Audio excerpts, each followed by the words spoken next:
Welcome into a brand new edition of Going Deep Buffalo on the Built-in Buffalo Podcast Network. I'm your host, Kevin Massare, as always here with Kevin Syracuse to talk about real game action. We've talked a lot about depth charts and theoreticals and trades and draft picks and what's going to happen in OTAs. It's here. Time is now. Football starts tomorrow with a pretty big AFC game, KC versus Baltimore, to get us kicked off. So a lot of implications late in the year for proceedings and or playoff standings. Bills will be watching that one very closely, two opponents they play this year. So that'll be fun, as well as a big Bills-Cardinals matchup. We're really looking forward to talking about this one. Could be an offensive onslaught. We'll see it. Or if the defense shows up, there's going to be a lot to dissect. But before we get into it, this show is brought to you by the Summit Center. For some of the best autism care in Western New York, check out the Summit Center. Tonight's show is also brought to you by Dave Dengler and the Larson-Timko Funeral Home in Fredonia. Larson-Timko Funeral Home offering 100% fully guaranteed price and pre-arranged funeral plans with live streaming available. You can visit their website at larson-timkofuneralhome.com or give them a call at 716-679-9000. Well, there we have it. It's the regular season, Kevin, and there's football coming here. And, quite frankly, we get to see Kyler Murray, the first action since the Hail Mary that he had against the Bills in the COVID year. Quite frankly, I thought Josh Allen played a wonderful game in that one. And they actually had everything covered up and just tossed one into the end zone. It was, just kind of lucky, in my opinion. And, DeAndre Hopkins made a play. They don't have DeAndre Hopkins anymore. Who they do have, Marvin Harrison Jr., their young rookie receiver. Didn't do any drills, didn't do any combines, just kind of knew he was a top 3 player in this draft and kind of set it and forget it. It's going to be his first game in Buffalo.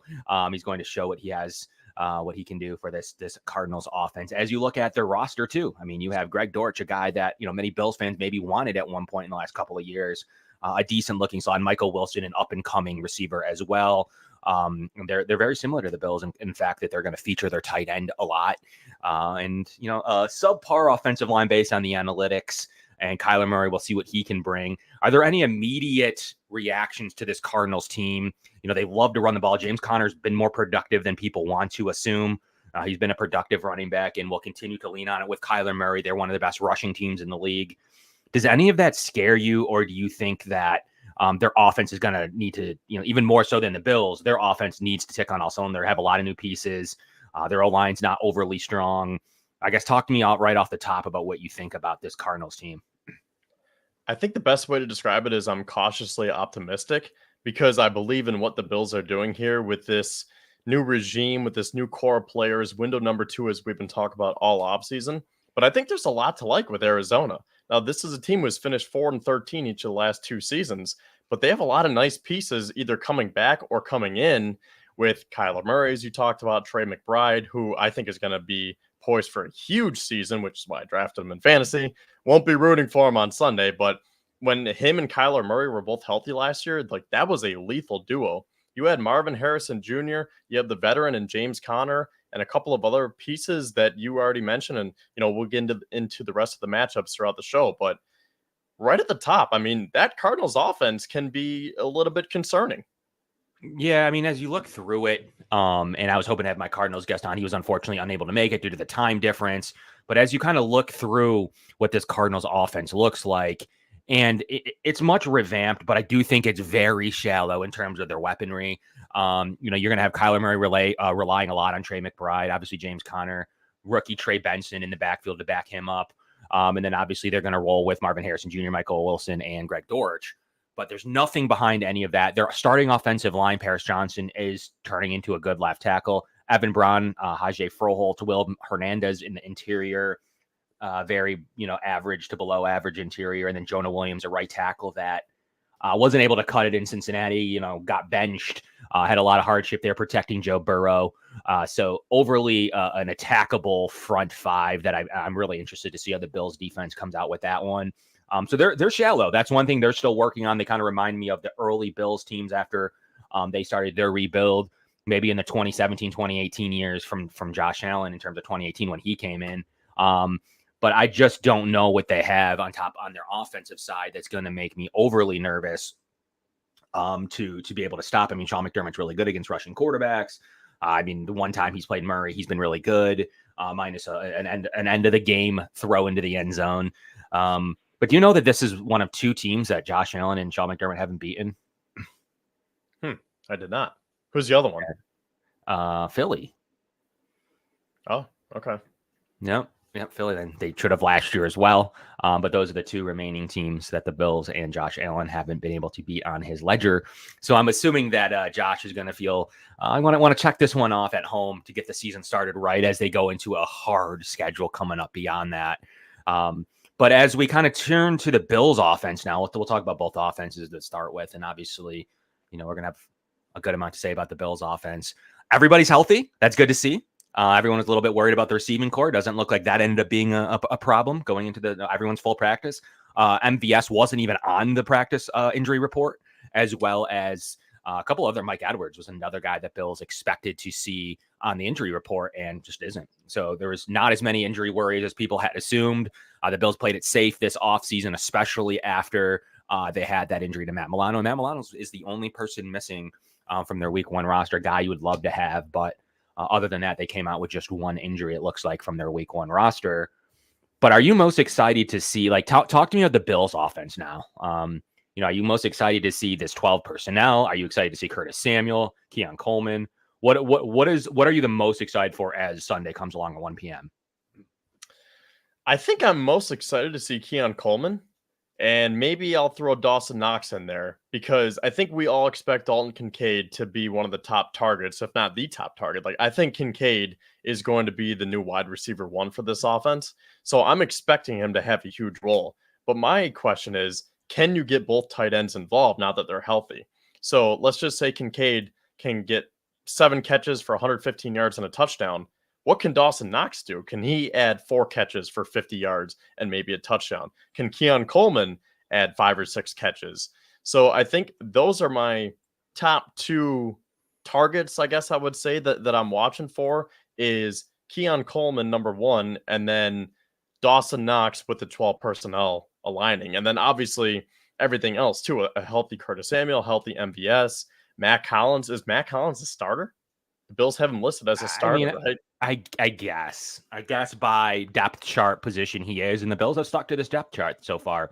We'll talk about the defense in a moment, but it does by nature seem that he is the starter right now, Kevin. So whether that's for 1 game, 3 series, 1 play, it does look like Matt Collins will be in there. But I don't 100% agree. I know that Hamlin's listed as a starter, and McDermott said he will start. I don't 100% think that he's going to be in there on the first snap of the game. We'll see. He could quite frankly be in there for 1 snap to start the game, but he will have his time in the offense. I just don't overly think that I would classify him even by depth chart as a starter at this stage. So I think Curtis Samuel being a full participant today is really great news. You're going to see a totally revamped Bills offense. I think that it's better in some spots, like namely behind James Cook. Ty Johnson's back. He was really not healthy coming off of that pec injury early on, and then didn't come back until like week 10 by the time he was activated to the Bills roster. And then so you're going to get a full year of him. And then on top of, Ray Davis, I think is an extreme wild card and 2 healthy tight ends that the Bills didn't really have most of last year. Khalil Shakir being featured, Curtis Samuel now in the offense, who was able to produce with Joe Brady in the past.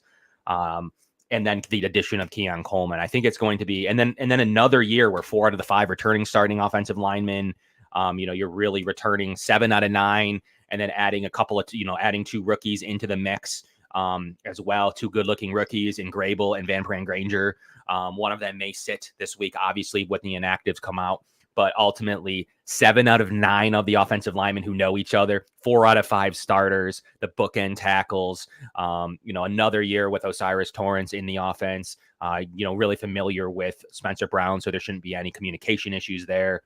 There's a lot to look forward to as you piece the Bills offense together. And just because it's new doesn't mean it's going to be a huge step back. Yeah, and I think with the recent comments that Stephon Diggs made, I think that's why my answer was Keon Coleman, because the Bills did a lot to change their offense, but Keon Coleman is essentially the Diggs replacement, right? Where he's like the new darling here. And I'm not going to classify him as a wide receiver 1, but the Bills have been hyping him up all offseason, and he's kind of taken over the cameras and his personality and everything. And it essentially, the script flipped where he went from Diggs and now it's Coleman. And it's like, here's a new duo where it's Josh Allen and Keon Coleman for hopefully years to come, as he's only, 21 years old? I think he turned 21 in May, Coleman. Yep. So that's why I'm just very anxious to see what Coleman can do, because I'm not sure if I'm expecting him to go over 1,000 yards this year. Like, I haven't really put out or thought out my projections yet. And I definitely don't think that he's going to replicate Diggs' production, especially when you add up his last 4 years combined. But I'm just very curious to see how they integrate him into the offense, because I feel like everyone else is a supplemental piece. Matt Collins, he's going to have his role. Curtis Samuel, he's going to be a role player. And then maybe with a little bit of add-on, because I think they're going to use him in a variety of different ways. So I think they're going to use him in the backfield. I think they're going to use him as like that glorified Isaiah McKenzie. Maybe he's going to be lined up in the slot. Maybe he's going to stretch the field deep, as will MVS. But I don't think those guys are going to dominate the target share, just because they're going to have so many different roles. So that's why I keep coming back to Coleman, because if he pops, that's going to make Bills Mafia feel a lot better right from the get-go. Yeah, I think what's also interesting here in this conversation is what this Bills offense, the players, and a lot of things that you just mentioned. The Diggs comments were interesting, as well as Josh Allen being called overrated. I have a feeling that he's gonna, at least to start with, is not going to take too kindly to those words. And a lot of times the Bills have played really tough defenses down the stretch. Look, they played the Steelers. The KC was ranked top of the league last year in defense. And it's a lot of what made them win the Super Bowl. It wasn't just Mahomes, as well as, the Steelers, like I just mentioned, and a few very Jets twice a year. And it always seems like there's a stretch of tough defensive football teams. Arizona Cardinals are not one of them. Not right now. They're not by the numbers. So this is a matchup by the numbers. The Arizona Cardinals defense, 32 in DVOA. They did draft a nice looking Darius Robinson, an end that I thought has a lot of potential to stop the run, getting after the pressure, getting after the quarterback, as well as stopping the run. He's out. He got hurt in preseason. He was mainly one of their biggest additions. They did add Max Melton in the second round. I don't even think that he's starting at this moment. But other than that, they're also missing BJ Olajari, a guy that has been productive in this league. So borderline their first round draft choice. It'd be like the Bills. I mean, you don't really know what he was going to do, but it'd be like not having Coleman available, not having. So they're in a little bit of a difficult situation with where they're at defensively. Bilal Nichols, Roy Lopez, Justin Jones, Dennis Gardick, Kaiser White, Mac Wilson, Zaven Collins, Sean Bunning, Murphy Bunning, Budda Baker, Jalen Thompson, Starling Thomas, and Garrett Williams is their starting defense. And there's a lot of places to exploit this defense beside Budda Baker. And I really do like a little bit of Sean Murphy Bunning. I don't like a lot of talent on this defensive side. I think Mac Wilson is a solid linebacker, but there's not much there, dude. There shouldn't be a huge pass rushing presence. I think Josh Allen's going to be able to, at least early on, have his time to shine. And ultimately, this is not a defense that's going to cause havoc. I don't have really any issues beside maybe a splash Budda Baker play. I don't really see a ton on film and or with their numbers that would scare me immediately as I look through all of their defensive metrics. I think there's a lot to like about this matchup on the offensive side of the ball. And it may be one to really get to see this new high-flying Bills offense. Yeah, and I was just thinking this game could be a microcosm of what's to come for the whole season, because what have I been saying? What have you been saying right along? That the Bills this season under Joe Brady, with the full season with Brady at the helm, that they're going to use a running game to set up the passing game. So with a newer defensive line here, now correct me if I'm wrong, but Justin Jones and Bilal Nichols, they're going to be the ends because they have a 3-4 defense, but they have that like defensive end / defensive tackle inside-outside flexibility, right? Yeah, absolutely. Yeah, so with Nichols coming over from the Raiders, Justin Jones coming over from the Bears, both of those guys have played either on the edge or on the interior before. So now I just think with the new pieces on that defensive line and some younger pieces as well, Brady might want to start by attacking them with the run game, and then that's when you open it up down the field to guys like Curtis Samuel, MVS, and maybe Keon Coleman. You go up the seam to Kincaid, you go down the boundary with Coleman, get some red zone targets, try to get the 12 personnel going. So I think that would be my plan of attack here, is get the ground and pound going. And then once the defense sucks in, just like we've been saying for the past, 6 months, that's when you take Mhm. the top off with a healthy MVS, or you can run some trick plays with Curtis Samuel now that he's healthy as well. Yeah, and I mean, as you look through all of their weighted numbers, like 31 against the pass, like it's just been a challenge. Like they haven't really had much good 31 against the run. Like there's nothing through their numbers that stick out to me. And it's like, okay, they've been pretty good there. And I just don't think they did enough on the defensive side. Arizona did on the defensive side of the ball to threaten the standings, in my opinion, the standing of being the 31st, 32nd ranked defense. They have a few nice pieces. I know we talked about as rotational guys. It's overall, it's just not great, man. So I think that this isn't a matchup where the Bills absolutely need to take advantage of it. There's 3-4 that the Bills generally will play well against. They can create mismatches. They can get different players on the field, especially if they're in their 3-3-5, meaning 3 up linebackers, 3 defensive linemen, and obviously their nickel corners on the field in that formation. I just don't see a lot that they can do to slow the Bills down. The Bills would have to get in their own way. At home with this crowd, Josh Allen being called underrated, I don't think you'll see an offensive struggle, especially against what to me is a defense that got a lot of work to do, missing its first round pick in BJ Olajari. I would say I don't know where Darius Robinson will end up ranking in terms of how good he is on their team, but I would say that they're missing 2 of their top 4 defensive players. So the Bills need to exploit that. They need to get after it and score points early. Now, I will say the first game presents some challenges because you don't know how the opposing defense is going to line up, and you don't know what in-game adjustments they're going to make as well. So that is the one thing that Josh Allen and the offense does not have working in their favor, just because it's so new, it's so fresh. So first of all, he's trying to get that chemistry down with his receivers because Josh has only played a quarter in the preseason, if that. Yep, a quarter. Yeah, so like they haven't had much time together to gel. Now they've had a lot of practice time, and luckily all these guys are healthy again. But it's going to take a little bit of an adjustment to get used to his new receivers. And then on top of it, you don't know how the opposing defense, this case the Cardinals, you don't know how they're going to line up just because it's the first game of the year, and they might throw some trick plays at Josh, just some disguised coverages to try to get him confused. Yeah, I mean, they're going to have to switch something up. I mean, if you look at I think the most winnable matchup for the Bills is definitely going to be across that secondary. I mean, as much as I think that Murphy Bunting has shown some signs, he has struggled in coverage. Garrett Williams, a guy that they've used a lot last year, has struggled in coverage. Kytrell Clark, a guy that they have used in many situations on the corner room, has struggled. Starling Thomas, a guy that they start, has struggled. Like their secondary is tough. I do like the Jalen Thompson / Budda Baker combo. Budda didn't have his best year last year personally, but he was still pretty solid. He's always going to give you really solid football.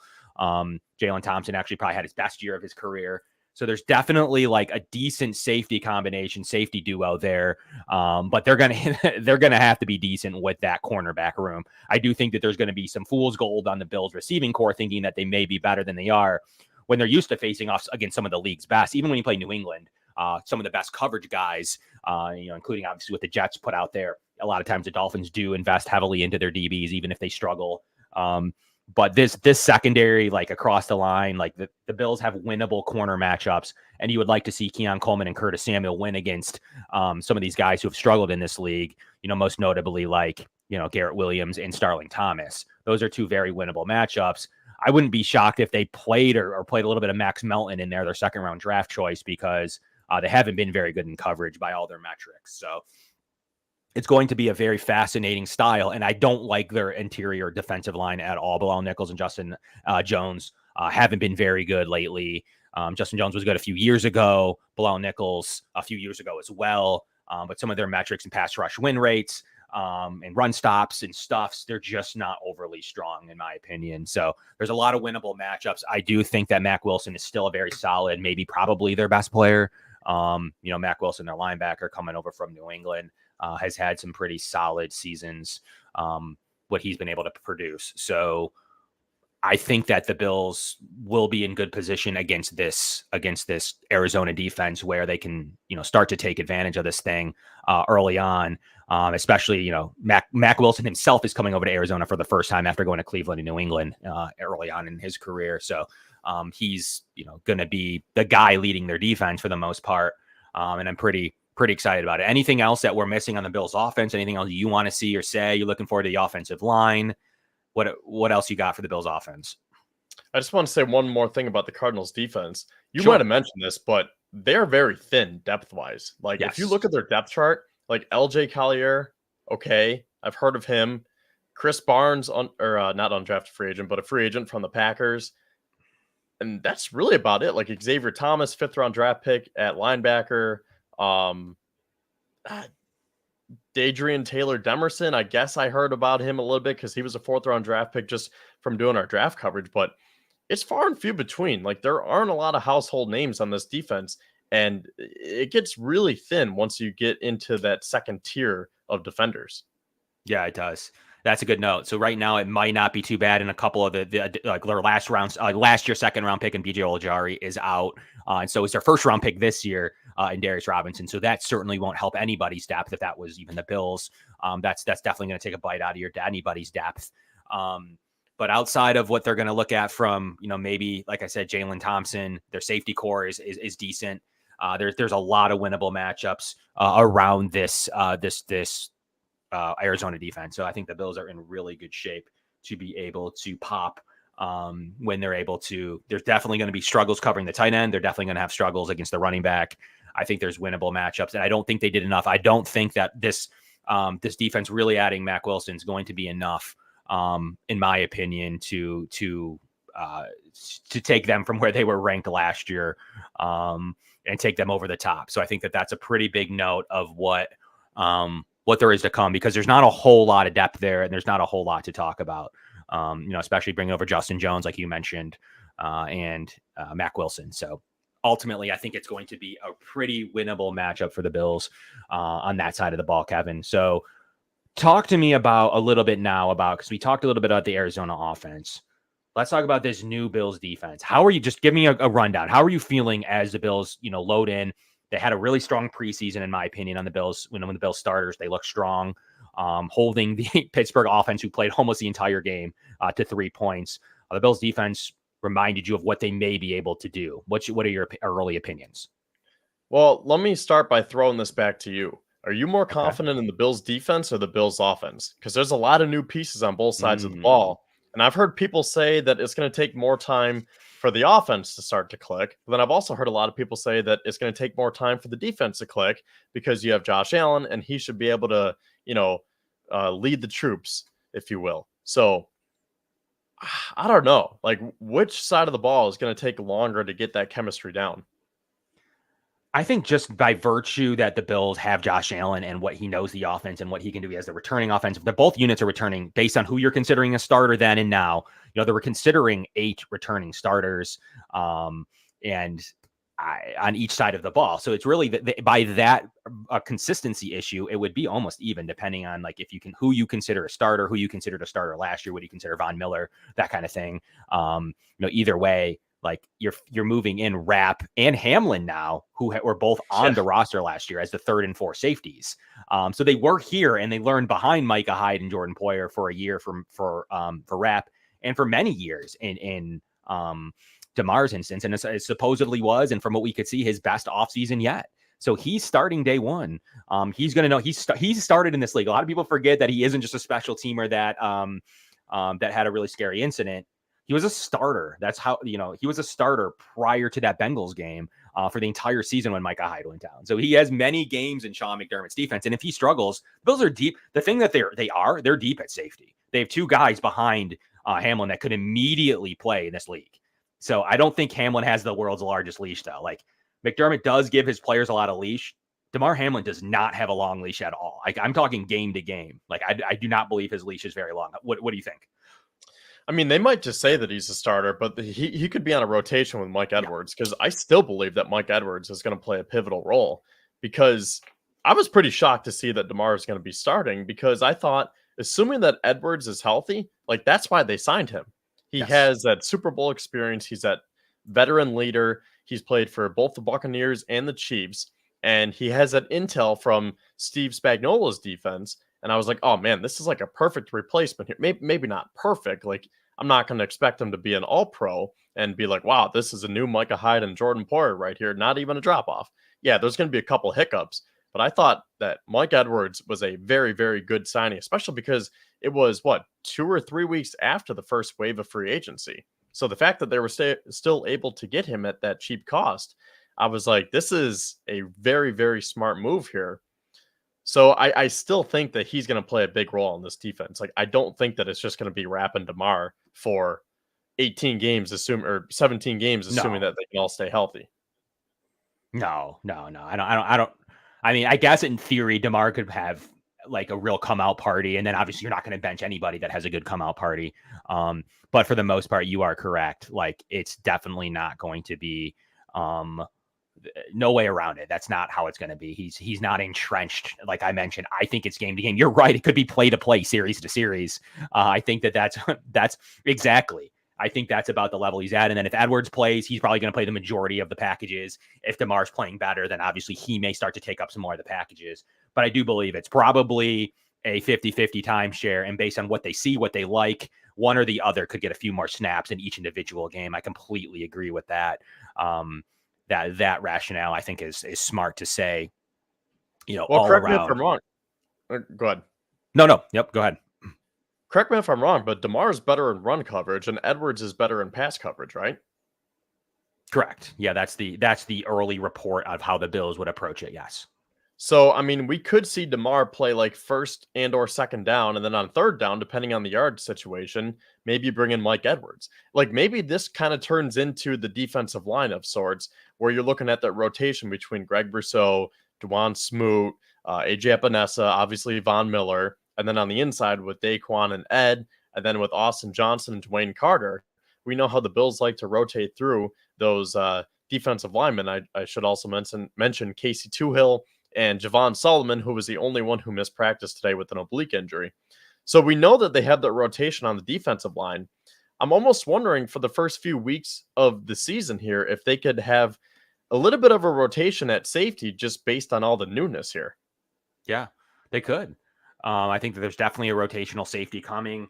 We'll see. Like, the big one is Cole Bishop. Is he going to be active? They do need to have, they're fairly healthy now. So the Bills are going to have to choose 5 players that they believe are inactive on game day. I think obviously one's going to be Javon Solomon, dude. It just is, he's not practicing right now. There's no way they're going to trot him out there week 1 as a rookie. Obviously they're going to probably, rest Tyron Grable would be number 2. And then maybe Buffalo Joe Andreessen. I don't know. He's going to get a jersey on game day. They have 6 linebackers. They're not going to go in with 6. They're only going to go in with 5 on game day. So there's 3 inactives. They got to come up with some inactives. It could be Cole Bishop, talking about the safety room. With his injury all offseason, it's going to be interesting to figure out from a cost perspective if the Bills are going to look at moving pieces around. If they're calling up players from the practice squad, that does cost you, so you can't do that as much as like you'd like. So you have to actually kind of think about everything, because there is still 2 more players that they have to inactivate. And there's not a lot of, like, they already went shallow on offense, so there's not a lot you can scratch on the offensive side of the ball. Beside Tyron Grable or Van Pran-Granger, one or the other, there isn't really another inactive there on offense. I can't really think of anybody. They went shallow at each position group in the first place. It would have to come from the defense. Is Cole Bishop going to suit up, Kevin? Do you expect him to suit up? Because if he does, that means that you're resting another defensive lineman on top of Javon Solomon. Did you mention Spector and or Andreessen? Yeah. One will play, one will be inactive for sure. Okay. So tell me your 3 or 4 that you have inactive so far. Yeah. So far I just have 3. I just have Tyron Grable on the offensive side of the ball, and then Joe Andreessen and Javon Solomon and Ingram. So they're probably going to inactivate Ingram. I know he's a special teamer, but one of those corners has to be rested. I don't know. Could even be Kyer. I don't know who they're going to inactivate. They have to rest either Ingram or Kyer. Ingram plays special teams. Kyer is the boundary corner. I don't know which way they're going to go with that, but one or the other does need to rest. I'm assuming it's going to be Ingram. So there's one to be had, and it's got to either be Bishop or someone from the defensive line group. Toohill? You could. Maybe. You could. I don't know. I mean, you're not going to rest a wide receiver. You only have 5 to begin with. No, you're not going to rest anyone else on. There's nowhere else on offense to rest. So even if you wrench, a lot of people even if you sit Trubisky, then you still have to call Mike White up. So that would be now 6 inactives that you have to have. So that wouldn't matter. So obviously it comes with, it's got to be Cole Bishop versus versus another defensive lineman. I would obviously err to, I don't think you need to have 5 defensive ends, but at some point you need to have some special teamers. So they do need to consider. I did hear about how well Casey Toole is on special teams. So if you're going to play Kyer and not Ingram, you gotta play special teamers. Like at some point you do have to have them on your roster, as much as I agree or disagree. So it's going to be interesting. I wouldn't be shocked by a Cole Bishop inactive at least week 1. Yeah, I mean, I could see that. No, I think how they're going to kind of introduce him into the system is maybe he's going to have that Jordan Poyer role, like where he plays in dime packages. He can kind of come down and be like that box safety, or he could be like that third linebacker and just have like some disguised coverages that we were talking about earlier. I think that was when we were talking about the Arizona defense.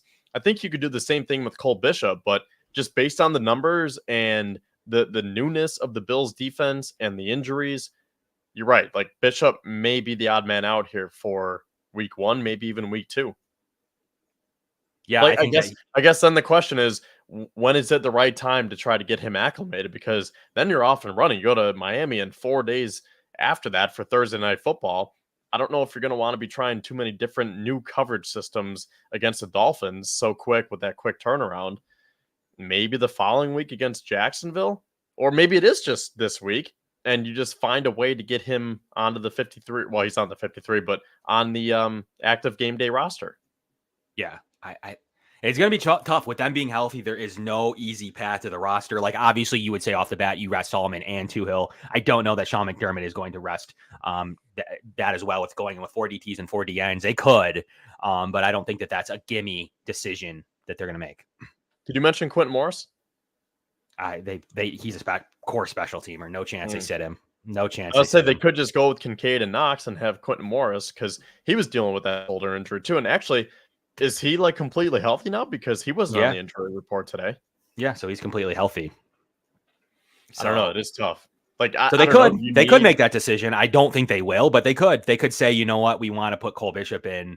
All we're doing here is trying to find a roster spot for Cole Bishop. And that's essentially like, who are you going to rob it from? An active roster spot. Who are you going to take it from? Quentin Morris? Are they going to go a little more shallow on the D line? They could. I don't know. And then a quick turnaround to Miami. There's a lot to consider here. It's tough. It's tough. I would not be shocked if you see his name on the inactive list week 1, though. I wouldn't be overly shocked. I think it's going to come down to special teams. You're right. Like, who can play in different coverage systems? And like, who can play on defense? Well, defense and special teams or offense and special teams. Like in Quentin Morris's case, like maybe they want to use that third tight end and he provides the special teams capabilities. So I think that's going to be the common denominator is who provides the most on kickoffs with the new kickoff rule, punt returns, kick returns. So I think that's probably the information that maybe we won't be privy to because I don't know who does better between Quentin Morris or Casey Tuhill on special teams, you know? Right. I think that they want both, especially if you're going to go with a Kyer over like an Ingram, who is definitely a special teamer.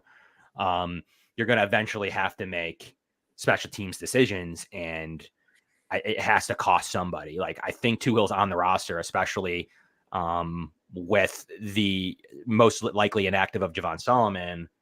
I think you're going to, I don't see them going in 4 DTs, 4 DNs. I just don't with the way they rotate. I think 5 is the number, and I always have. So, however, they could determine they really need to get Bishop a jersey, and they will pick from it, or they could pick from Quentin Morris. But I just think that as you already have made the decision, most likely to have Ingram inactive, I don't think that there's really that many spots. Like you go through the list and see who the 11 special teamers are that you need on those units, and you're going to start to have troubles if you're starting to sit Tuhill and you're starting to sit Quentin Morris and Ingram. Like at some point, you're right. And DeMar used to be on that unit. Now he's starting. So you're starting to run out of players pretty quickly on the special teams unit. And it's going to present a challenge because I don't think any of these receivers play special teams. Like I don't think any of them play special teams. None of the 5. Matt Collins is going to, but how can you if he's starting? So then he's not starting. So then I can't believe that he's starting.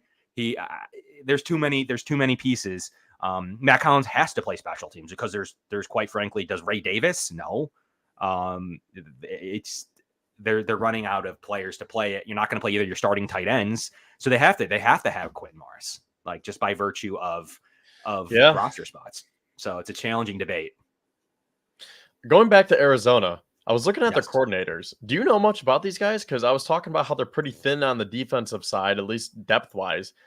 I don't even know if I've ever heard of their coordinators before, between offensive coordinator Drew Petzing and defensive coordinator Nick Rallis. And then Jeff Rogers is special teams coordinator.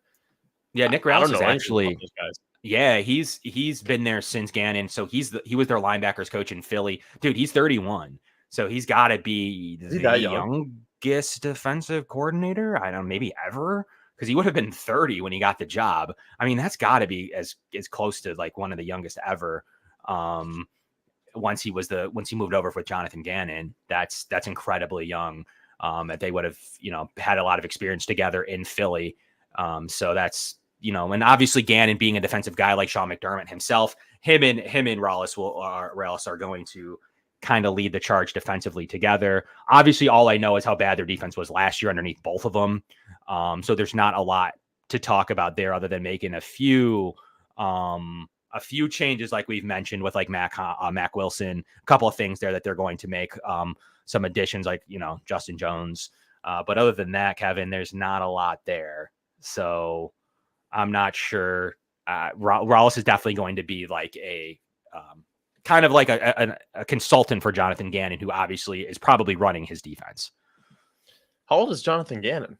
Because I know he's pretty young too.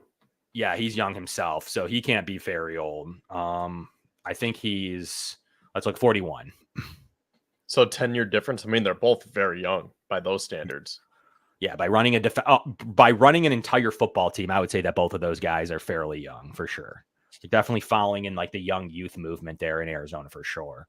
So, and then, Drew Petzing himself is 37. So it's a very young offensive and defensive coordinator staff.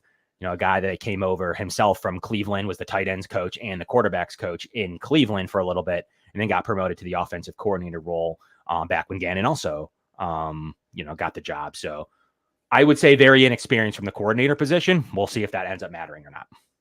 Yeah, I just saw that with Petzing. He's from Rochester? I had heard that before, yeah. So a little bit of community ties there. But so what? We have a head coach who's 41, an OC who's 37, and a DC who's 31. Yes, now I got to look up the special teams coordinator because he can't be that much older than 41 if they're going on the same trend here. Yeah, so there's definitely going to have some inexperience from the coaching, in their coaching tree for sure. And it showed last year. Like they did not have a good season. I mean, obviously Kyler Murray didn't really play. They were rolling out random quarterbacks at times and traded their quarterback because Murray came back after his ACL. So, dude, like they've definitely had some trials and tribulations. Some of it not Gannon's fault. Some of it, I mean, I just don't like, for being a defense, their defense wasn't very good. So I'm excited to see what he's able to do from a defensive coaching perspective. I just don't think he has the personnel to really be competitive from a high level. Obviously, they're probably going to have moments, but from a high level going forward. If the Cardinals pick on Dorian Williams all night, getting him to overcommit on their delayed release of the time, that could be a long day for the Bills defense. Yeah, I mean, the Bills are going to have a plan for McBride. There's no way they're going to get caught off guard by them trying to pick on Dorian Williams, which could be obviously, if you look, could be, as you look across the roster, I guess their weakest starter. I mean, you can blame DeMar, I guess. I don't know who you would say is their weakest starter right now. But I think just out of principle, it could be Dorian Williams. So the Bills are not going to let one of the Arizona's best players against the Bills. They're not going to allow that matchup to happen. The Bills run a lot of zone. They run a lot of press man. They're going to be in quarters. It's not a man-to-man like Dorian verse. That's just not how they operate. They're going to confuse Kyler. They're going to try to mitigate that matchup the best that they can. And yeah, there's going to definitely be some safety combos that are happening in the Bills secondary. So I would not be if they exploit that seems like the most simplest of coaching personnel that I've ever seen. So I just couldn't see that being the matchup that would chew the Bills up. The Bills are going to always live and die by their zone coverage. They may throw a little bit of more man in there this year, but they're always going to have zone principles. Kyler Murray's going to have to be disciplined to find those zone principles and able to beat them. This depth chart that we have in the background here, that's updated, right? Like that was after all the roster moves and when they got down to 53 last week. That was as of last week, but we had the early update just today. So, well, let me just pull this up just to give us like a rough reference. Obviously, Mike Edwards there at the bottom. You can switch him. Actually, we had DeMar third. Actually, I'll admit we had DeMar cut. Remember in our early summer cuts. We had DeMar Hamlin off the team trying to get back on the practice squad, and here we are. He's starting. So, Congrats to DeMar Hamlin. It's been a crazy couple of years for him, but I'm very happy. So, again, I mean, you might have a couple changes here, but just so we have like a loose outline here, who is the weakest link? Because going back to my original question, are you more worried about the Bills' offense or the Bills' defense? I'm almost going to say the Bills' offense just because all of Allen's weapons are new. Like Khalil Shakir is the only wide receiver who caught a pass from Josh Allen last year. And then you look at the defense here. You have Epinesa, Oliver, Daquan, Greg Rousseau. Okay, continuity there. Dorian Williams, he came on towards the end of the year. Terrell Bernard, who was announced as one of the two captains today along with Josh Allen. Taron Johnson, the best nickel corner, is manning that slot again. A healthy Russell Douglas, who came out and said that he played on a torn MCL against the Chiefs. Yep. You have Christian Benford looking for a big year number 3. And then there is a little bit of, I don't want to say disconnect, but some newness with the safety room with Taylor Rapp and DeMar Hamlin. But I mean, other than that, I think this defense is pretty solid. You have Von Miller, obviously, healthy, coming off the bench. Dwayne Carter, I really like him. We talked about the Cardinals' depth. Well, the Bills are very heavy, I would say. Like they have a lot of depth. If the Cardinals are thin, the Bills are almost the opposite. When you could have like a start lineup just out of those second and third stringers. So I would almost argue that I'm more worried about the Bills' offense trying to find that chemistry and continuity early on this season. Yeah, there's definitely an argument either way that can be had. Like the biggest difference there is that I think the Arizona offense is much better than their defense. So that's going to be early on. But yeah, I mean, you're talking about as in whole, as a unit, not necessarily matchup related. I probably agree. And then a player we didn't talk about was Cam Lewis. I just think that he is also your 4 safety. I just don't know that you're not going to inactivate him. He's a core special teamer. So ultimately, that's a challenge for Bishop to get a jersey on Sunday. I mean, it may catch a lot of Bills fans off guard. I just think that it's potential with him missing all that time, being a rookie himself. I think there remains to be seen that he could be scratched, especially knowing you have 4 safeties. You'll have 5 corners with Codrington. I mean, at some point, like, you got to do something. I was going to say Brandon Codrington, like, because of his return abilities, is that almost he's a returner? He's their day one returner. Yeah, as at least right now. He immediately steps in as a day one returner, right? Like, there's no competition. You have Hardy. Luckily, he got back on the practice squad, so I'm happy about that. Because we were live last Tuesday, right? So we haven't really discussed any of the practice squad pickups. So let me just say, I'm very glad that they were able to get just about everyone back. They didn't have one player get claimed by another team. So I was so thankful that Frank Gore Jr., Daquan Hardy, Zach Davidson, KJ Hamler, Terrell Shavers, when I saw that they were back on the practice squad, I was like, holy cow, that's a big relief. Yeah, it is. And Codrington does step in to be the returner day one. So you can't inactivate your returner. So it does leave Cole Bishop vulnerable because I just don't see enough. I just see it. I don't see the roster jersey for him. I just don't see it. I'm trying to think of a path to the roster. If you scratch Cole Bishop, what do you do about Trey McBride? Who covers McBride? Do you trust Dorian Williams? Do you trust one of the safeties to come down? Maybe that's Mike Edwards. Maybe they have some like different packages where Edwards comes in. Bernard, I guess that's easy. Bernard, I mean, they run a zone. So everybody, like, the answer is depending on what zone McBride is in, all of them. Yeah. So that's the easy answer. I mean, there's definitely going to have a matchup. I mean, Mike Edwards probably has a say in this. honestly. He's going to be your coverage linebacker for sure, or excuse me, your coverage, like drop him down, safety linebacker. I think Mike Edwards will have a play in that. It's not going to be DeMar, in my opinion. So Rapp, like Taylor Rapp, is probably kind of good. Rapp and Edwards would be my argument to help out Bernard and Dorian Williams. I just early in day one of his career, he missed a lot of preseason. I don't know that you're going to put him on potentially at least this minute, maybe their best weapon until Marvin Harrison Jr. Branches out. But their best weapon on offense by far going in, like with the most experience, is how good McBride has been with Murray. So I just don't see that matchup being one. And the Bills can trust their corners more against their receivers. So I just don't think you can trust Bishop in that role yet, like to cover potentially their best weapon at the moment, or second best if you want to give it already to Marvin Harrison Jr. I find that tough to believe that they'll roll with that. I think that you could see a healthy scratch from Cole Bishop. It's been challenging to find a roster spot for him. The Bills could go light on the D line though. They could bench 2-0 and have a different plan for special teams for sure. It's definitely an option. They could go 8 defensive linemen. I think that's one light of what they like to do though. So we'll have to, and they already have 4 other Cam Lewis. They already have 4 other safety. Cam Lewis is a cover guy. He's not a run stopper at all. Cam Lewis could drop down and he could cover McBride. As much as I don't want to see that, they've done that in the past. Yeah, exactly. So, and he's been a ball hawk himself in the second. Yeah, we all remember the Justin Jefferson play where he should have just knocked it down, but actually had a really good game that day. I remember him breaking up a really nice play against Adam Thielen early on in that game.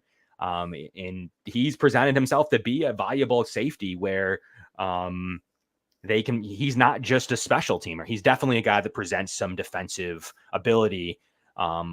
So I do think that they could roll with Tuhill out of the lineup for sure and go with Cole Bishop. But that would require Cole Bishop himself playing special. Maybe he does. Maybe he does play special teams. So I think it's going to be interesting to see how this final inactives list plays out. But I'm just saying, don't be overly shocked if you see Cole Bishop's name on it, because it's definitely possible that I think that the numbers game isn't there for him. Can the Bills rush 4 Grudap, Nessa Jones, and Oliver get consistent pressure on Kyler Murray while keeping him contained? I think so. They're moving Paris Johnson to the left side this year after drafting him 6th overall. Didn't have a very good year at right tackle himself. Now they're plugging in Jonah Williams on the right side. I definitely think that there's winnable matchups on the bookends. We saw what Groot can do to another former first-round pick against the Steelers.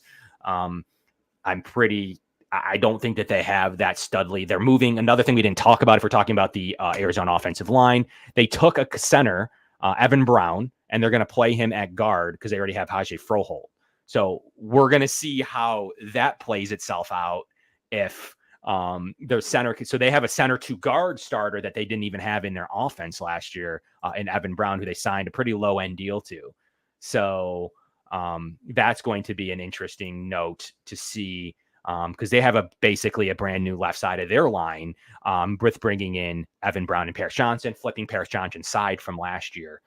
They have a lot to figure out on their offensive line because they had DJ Humphreys and Elijah Wilkinson where they're starting left side last year. They had to make changes, and obviously their right side last year was Froholt, Will Hernandez, who are also there, and Paris Johnson. They could have left their whole right side alone, in my opinion. They just didn't have a left tackle, so they moved Paris Johnson, their former 6th overall pick, to the left side, and bringing in a much criticized Jonah Williams to the right side, who couldn't even beat some of those bad Cincinnati Bengals tackles out in past years. So where did DJ Humphreys go?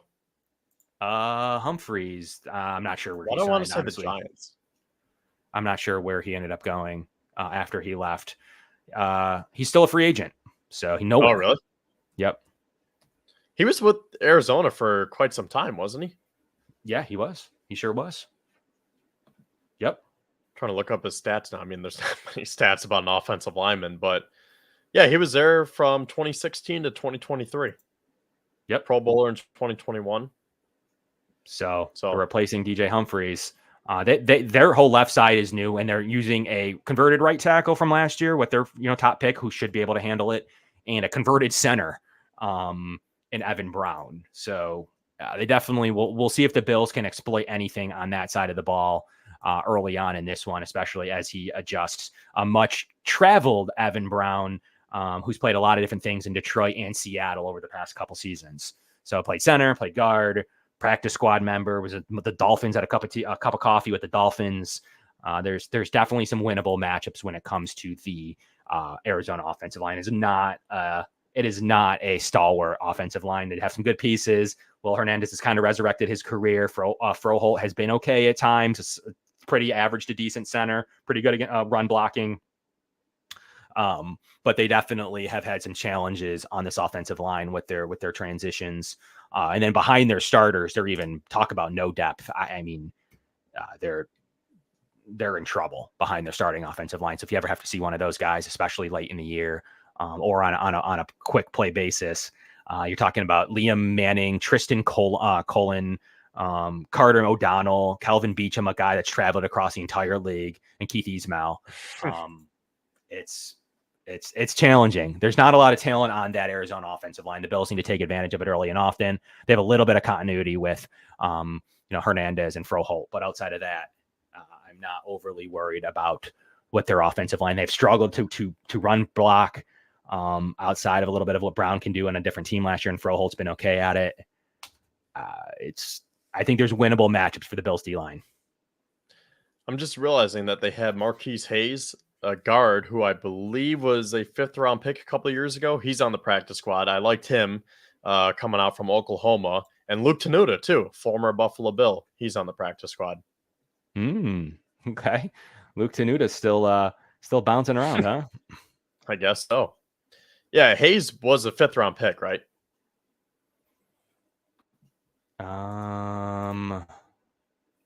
I'm pretty sure he was like a mid to late round guard that came out, because I was like, you know what?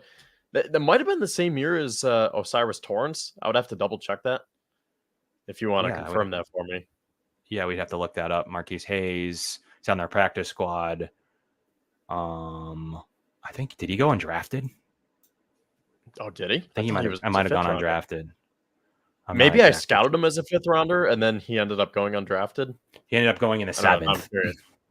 7th. Okay, that was. I thought I projected him to go in the 5th, and he got selected in the 7th. Yep. Now, obviously, on their practice squad, meaning he's been cut. So definitely a weak position group for them. He thinks Mitchell Trubisky, Travis Clayton, Casey Toole, Balen Spector, and Mike Edwards will be inactive. Lot to unpack there. So if you inactivate Mitchell Trubisky, then you have to have 6 inactives because you're going to call up Mike White. Travis Clayton's already on the IR. Tuhill could be inactive for sure. Spector could be inactive if they go with, Joe Andreessen instead. I think they're going to go Spector. Mike Edwards, I don't think would be inactive. I don't see a path to him being inactive. I guess if you're really looking for Cole Bishop to get a jersey, you could be, but I think Mike Edwards is in the game plan this week, so I wouldn't anticipate that being one of the inactives for the Bills. Also, while I was looking at the practice squad here, Julian Okwara is on their practice squad as well. He was the starter? No, he didn't start. Now I'm looking at his stats, but he was with Detroit for the last 4 years. Played in 6 games in 2020, 13 in 21, 10 in 22, and then 9 last year, and he only has 4 starts. So I guess he has a brother, right? Maybe that's what I'm thinking of. Romeo? Is it Romeo Okwara? Yeah, I mean, so went to Notre Dame, 3rd-round pick in 2020, 9 career sacks, was his 3rd-round pick early in the 3rd, 67th overall, so really almost a 2nd. Just never really developed into the potential pass rusher for Detroit that they thought he could be, and ended up having probably to settle here in an Arizona Cardinals situation to where he signed a 1-year minimum contract. So, that's definitely a pretty interesting development there for him. But yes, Romeo Okwara would be the other. Yeah, so Romeo is his brother. He's still with the Lions, right? Because he's the better Okwara. I haven't tracked Romeo Okwara very long, but yeah, I played 60. No, I think he's already done. He's already out of the league. Oh, okay. Neither of them were very good, but yes, he had a 7.5 sack year back in 2018. Romeo did. Oh, okay. Because I mean, he played for Detroit. Yeah, You're okay.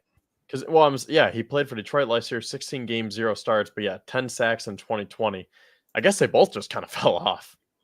yeah. Yeah, they both kind of ended it. But yeah, he hasn't been good since 2020, back when his brother was drafted. Hmm. Okay, so going back to my question when I talked about which side is more concerning and which side is more like which side of the ball are you more confident in? I think we should talk about Tyler Bass. Because for as much as we've been talking about the offense and the defense, you could easily say that you're more concerned about the special teams with Tyler Bass and your favorite Matthew Smiley. I'm always concerned about the special teams. Fortunately, I think that there's best ways to mitigate that. Obviously, like make field goal shorter, like at least like there's things you can do now, like to mitigate that issue. But yeah, special teams is a weakness. Like it's definitely an issue on this roster. I don't really know what else to say. Like I think ultimately I have more faith in Bass than many others do, but as a special teams unit as a whole, it's definitely not ideal. Like it's definitely something that it could show its head up. Hopefully the Bills have scored enough points, or doesn't matter enough if it does. Kind of like that Steelers game in the playoffs when it didn't really matter. So I'm kind of hoping for the same thing, to be honest. Yeah, I mean, I'm not concerned with Bass until he starts missing Right. during the regular season. I think Correct. we talked about this before. Like, it is a little bit concerning that he couldn't kick on like a beautiful 80-degree and sunny day during the preseason. It's like, okay, dude, like you should be able to make a 51-yarder. That was the game against Panthers, right? A couple Saturdays ago. And Yes. he's been very shaky in practice. I believe 16 to 25 he was at some point, which was like 64% when you're just like by yourself in shorts. Maybe they had some pads on, but you know what I mean? Like you're just by yourself during the summer when the weather's great and you're kicking 64%. So I want to, again, I'll be cautiously optimistic that he can go back to his form, because that could be a big problem because they signed him to a contract extension. So it's not like this is like a Dan Carpenter where it's like, okay, you're out, next guy in. Like they have some investment with Tyler Bass, and he better like literally kick his way out of this. I agree. And I think I got to see some regular season misses. He's been fairly good as a regular season kicker. He's actually been really good in game clutch situations. And, we just remember the one miss against KC. So we got to see some issues arise during the regular season for me to overly be concerned. The Bills haven't even done anything in the tune of like even work out a kicker or put one on the practice squad. Yeah. I mean, ultimately, they're not overly worried by this scenario. And acquiring Codrington maybe boosts the special teams if he is built for this new kickoff return rule. We'll see if that comes to fruition or not. So I think that's definitely what I'm most ready for to see with this new special teams change, is a guy that the Bills handpicked to be their returner, who has been very successful in the preseason. No, I just thought of something else too. And that kind of leads me to another point. So first of all, I wonder if the Bills, specifically Sean McDermott, is going to be more aggressive and say, let's just go for it, rather than settling for a 45 to 55-yard field goal. If it's 4th and 3, 4th and 4, maybe he's going to say, you know what, Josh, I trust you more than Tyler Bass at this point. Let's go for it. And then if we get another first down, then we'll kick the field goal. And that brings me to my next point, that an X factor here for the Bills on Sunday and then moving forward is John Perry, because he was that former referee that the Bills hired to be, I can't remember his specific title now, but he's helping Sean McDermott out with reviews and instant replays and challenges, and he's going to be a second set of eyes. I think that could come into play, especially with Bobby Babbage calling plays on the defensive side. I think this is going to help McDermott become more of a situational coach, and he's going to be a better game manager than what we've seen in the past. I think so too. So I think that's all of this is pretty helpful to the Bills and their Bills roster. So I'm looking forward to what they're going to be able to do from a organizational and coaching standpoint. Now, the last thing I wanted to bring up to you is got some keys to the game. What are some key matchups for you as we now start to talk about the back end of this game specifically? What are some of your key results and things that you're looking for from this game specific? Obviously a win, but tell me about some key matchups of what you're hoping to see. From the Bills offense or the Bills defense? Either or. Well, the first person that came to mind was Trey McBride. I think he is definitely someone to be worried about. And I guess you got to mention Marvin Harrison Jr. if you're going to mention that too. So I guess those are the first two names that popped into my mind. But then going back to the Bills, I think Keon Coleman against their weakened defense, or I don't even know. Like, we used to say, oh, Stephon Diggs against Sean Murphy Bunting. But obviously there's no alpha dog here anymore. So is it Mac Hollins against him? Like, I don't want to just single anyone out because the ball could be getting dispersed to many different options. So I guess I'll go back to what I opened up in the show with. I'm just very curious to see how quickly they're going to get Coleman acclimated and if they can get Dawson Knox involved and really get 12 personnel going. So I guess those would be my two matchups on both sides of the ball. Yeah, I mean, I think for me, it's a matter of shutting down this Arizona running game. So I want to see if this Bills defensive line in front seven can dominate against their offensive line. They have some decent, okay offensive line players. I just don't think the sum of the parts is very good. I don't think it equals very much. So we'll see if that ends up being correct or if they can put it together for week one. I think the Bills can have some very, very winnable matchups in the front seven. Can the Bills shut down that running game? That is my key to the victory. If they can, I think the Bills win nicely. If they can't, they could control the clock and be in a difficult situation. And then on the Bills' offensive side of the ball, it's can Josh Allen find his open weapons? He's going to not have to have somebody worried about getting game planned against. There's going to be a lot of open receivers. I don't specifically think their secondary is very good. So what can the Bills do? And then can they have a nice balance? So can Josh Allen find the open receivers, prove he's an MVP candidate yet again, and get it done against a defense that he should be getting? Like, if it's a shootout, that could make sense. I think the Bills defense will show up. I would be very, very concerned even week one. It's not the Jets defense that knows Josh inside and out with a really great personnel. I'd be really concerned if the Bills don't get into the 20s. Yeah, I mean, is there like a situation where you're just not feeling good at all? Like, obviously, if the Bills lose, you're not feeling good, but like, is it one of those games where it's like, I don't care how you do it, just win?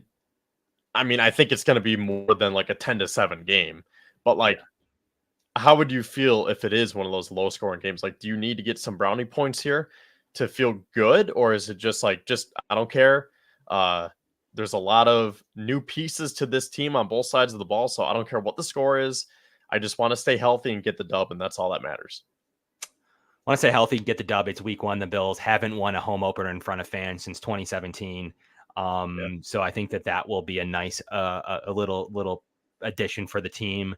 That's the number one thing. However, like, even a dub 17-14, I guess you survive in advance. It's week one.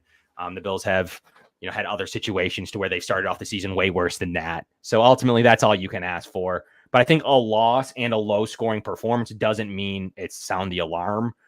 It would be a really tough situation, because then you're wondering, like, it's one thing if they win on a Hail Mary again, like whatever. That's just it's not a real sports play. It's just, honestly, you just sit there and you play backyard football, and sometimes you catch it. Like, that does happen. Like, unfortunately, that happened against the Bills most recently. Outside of that, where I thought the Bills actually played pretty good. What are you going to do?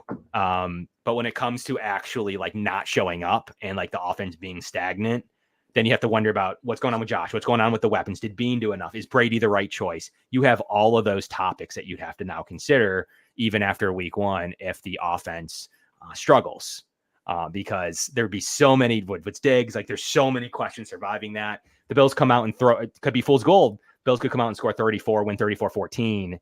And you're talking about all the weapons being open and this and that. Conversely, like, I just went over, I don't think their personnel is very good. I like Mac Wilson, new year in the new system. So we don't know what we're going to get from him, but you can't go that way either with it, because ultimately, like, you probably did what you were supposed to do against what looks to be returning the 31st, 32nd ranked defense. Even if you give them a slight bump for a couple little additions, they're into the mid 20s. Like, that's who you would draw up defensively. If you could pick any that you'd play defensively in week one, maybe one of this looking defense. Like, this is the NFL. You're going to have talented players, but if you were to be able to, hey, how can we get our best test? You may pick a defense with this personnel in it. And if you struggle against it, I'm going to be pretty concerned, Kevin. I feel like it's going to be a combination of both. Like, I think there are going to be some hiccups along the way, or as Josh Allen said today, a little bit of turbulence. Like, I'm not expecting like a 40-14 shellacking. I think it is going to be low scoring for the most part, but I think the offense will hit their stride in pieces. So I think I'm going to have the Bills winning 27-17. Like, I think we're going to get a little bit of everything. There might be like that second or third quarter lull.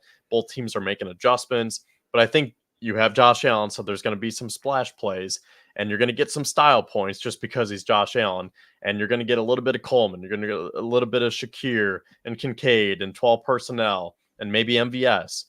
Who's the other one I didn't mention? Curtis Samuel. So I think there is going to be a little bit of everything sprinkled in, but I can't sit here and say that they're going to come out and just be an absolute wagon.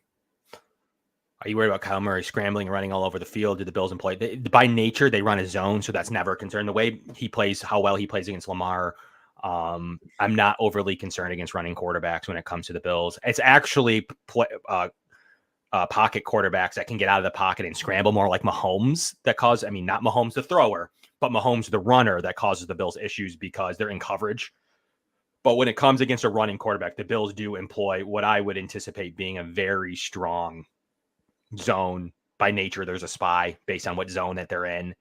It's tough too. The Bills can run a defensive end contain. They can do a lot of different things to keep them in the pocket if they really, really need to. So ultimately, I'm not overly concerned by that. And if that's how they're running their offense, I don't know that it would be enough to beat the Bills anyways. They need to run a pretty methodical, be able to get the ball down the field, run the ball pretty well. Quarterback scrambles, if that's what they're going to do, they could call some splash plays like you just said, but I'm not overly concerned by Kyler Murray running. The Bills have never overly struggled against it. And if they do, generally speaking, you allow it. It's generally never been backbreaking to them. But we'll see. Like, there's always a first, and if the Bills aren't prepared for it, which I think they will be, they could run into some issues. So do you have a final score prediction? Yeah, we'll get into predictions now to kind of wrap up our show. And got to shake the rust off for us too. Yeah, I guess so. As we look through the score prediction, I think the Bills are at home. They want to win in front of the fans. Josh Allen was just called overrated. They're the better team. They're favored. I just don't think their defense has enough on it to stop the Bills. Even it's going to be a nice ability to get going. The Bills need this game to start off strong, as conversely to other years where they haven't. So I have the Bills specifically winning this one. I think they do get into the 20s. I'm thinking 27-14 is the number that has stuck out to me for the majority of this week. And I wouldn't be shocked if Arizona can throw up a few more points than that. I think there's going to be a big turnover in this game that flips the entirety of the rest of the night. Yeah, I'm pretty similar to you. I have the Bills winning 27-17. I think it's going to be close for the most part, but I think the Bills will pull away. And like I said, there's going to be some splash plays, but there's going to be some hiccups, maybe a turnover or two. But I think they're going to do enough to get you feeling good going into Miami for week 2. Because is it a must win already? Like, I hate to call this game a must win, but you kind of have to, because if you drop this game, you're 0-1. Flying to Miami on a short week, that could be a tough matchup. Not to mention, you have a bunch of other tough matchups throughout the year. And then you have Kansas City, San Francisco, the Rams, and the Lions just waiting for you in November and December. So, like, I'm going to say that this is a must win. Like, you got to start the season strong. You have to take advantage of a weakened Cardinals defense and go get the dub and start things 1-0, as Joe Brady would say. I can't call it a must win being week 1, because a must win would mean that they would be eliminated from playoff contention. Or in the playoffs. But I get what you mean. Definitely, like, you gotta stop losing games early in the season. Even the Chiefs have done it at times against Detroit or against others. Not saying that Bills can lose this game, but I'm just meaning there are ways back, and it would take a quick turnaround win against the Dolphins to get right. It would definitely put the pressure on, as it does always every single season.